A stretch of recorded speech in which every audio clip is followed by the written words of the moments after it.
Detective సినిమాలు అంటే bore అనుకునే వాళ్ళు కూడా ఈ సినిమా చూస్తే అరే ఇదేంట్రా అని అనేస్తారు.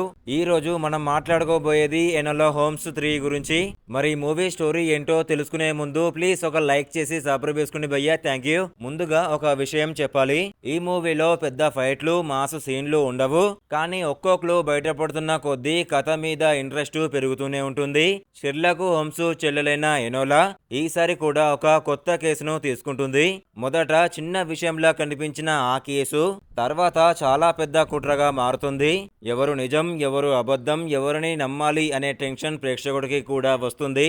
సినిమాలో నాకు బాగా నచ్చింది ఏంటంటే ప్రతి చిన్న క్లూకి ఒక అర్థం ఉంటుంది.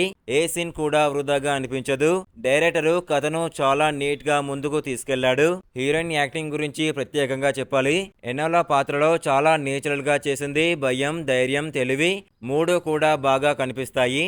ఒక్కతే మొత్తం సినిమాని తన భుజాల మీద మోసినట్టు అనిపిస్తుంది. అయితే సినిమా అందరికీ నచ్చుతుందా అంటే లేదు. ఫాస్ట్ యాక్షన్ సినిమాలు మాత్రమే చూసేవారికి మొదటి భాగం కాస్త నెమ్మదిగా అనిపించవచ్చు, కానీ ఓపికగా చూస్తే మాత్రం కథ బాగా పికప్ అవుతుంది. క్లైమాక్స్ దగ్గరకు వెళ్లే కొద్దీ ఒక్కో ట్విస్ట్ బయటపడుతుంది. చివర్లో వచ్చే రివీల్ మాత్రం బాగానే వర్కౌట్ అయింది. ముందే ఉంచిన వాళ్ళు చాలా తక్కువ మందే ఉంటారు. బ్యాక్గ్రౌండ్ మ్యూజిక్ కూడా మిస్టరీ ఫీల్ ని బాగా పెంచుతుంది. సినిమాటోగ్రఫీ కూడా చాలా క్లాస్ గా ఉంటుంది. ప్రతి ఫ్రేము అందంగా కనిపిస్తుంది. నా దృష్టిలో ఈ సినిమా మిస్టరీ డిటెక్టివ్ కథలు ఇష్టపడే వాళ్ళు మాత్రం అస్సలు మిస్ అవ్వకూడదు. కమర్షియల్ మాసు సినిమా ఆశించి వెళ్తే మాత్రం కొంచెం నిరాశ కలగొచ్చు. నా రేటింగ్ వచ్చేసి 5కి 4. మీకు మిస్టరీ సినిమాలు ఇష్టమైతే ఎనోలా హోమ్స్ 3 ఒకసారి తప్పకుండా చూడండి. సినిమా చూసి మీ అభిప్రాయం ఏంటో కామెంట్ లో చెప్పండి.